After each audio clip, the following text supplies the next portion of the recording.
बातमी छत्रपती संभाजीनगरमधून आहे। छत्रपती संभाजीनगरमध्ये एक धक्कादायक प्रकार समोर आलाय, कारण एक लग्न जमवणारं रॅकेट सक्रिय असल्याची माहिती आहे। मुलांना लग्नासाठी 6 लाख रुपयांमध्ये वधू दिली जाते। 6 लाख रुपये दिल्यास नवरी पळून न जाण्याची देखील गॅरंटी दिली जाते। कर्नाटक, तेलंगणा, आंध्र प्रदेशातून मुली आणल्या जात असल्याचं धक्कादायक प्रकार समोर आलाय। 2 वर्षांमध्ये तब्बल 35 विवाह जुळवल्याची माहिती आहे। मुलांना लग्नासाठी मुली मिळत नसल्यानं थेट गरिबीमुळे आईवडील 2 लाखांमध्ये विवाह लावतात। 6 लाखांपैकी 4 लाख रुपये एजंट स्वतःकडे ठेवून घेत असल्याची माहिती आहे। तर छत्रपती संभाजीनगरमध्ये हा सगळा प्रकार सर्रासपणे सुरू आहे।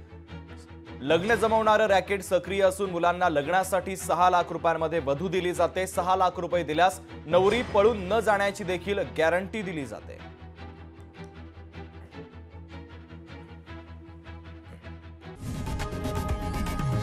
लोकशाही मराठी ऐका, पहा, जागरूक रहा।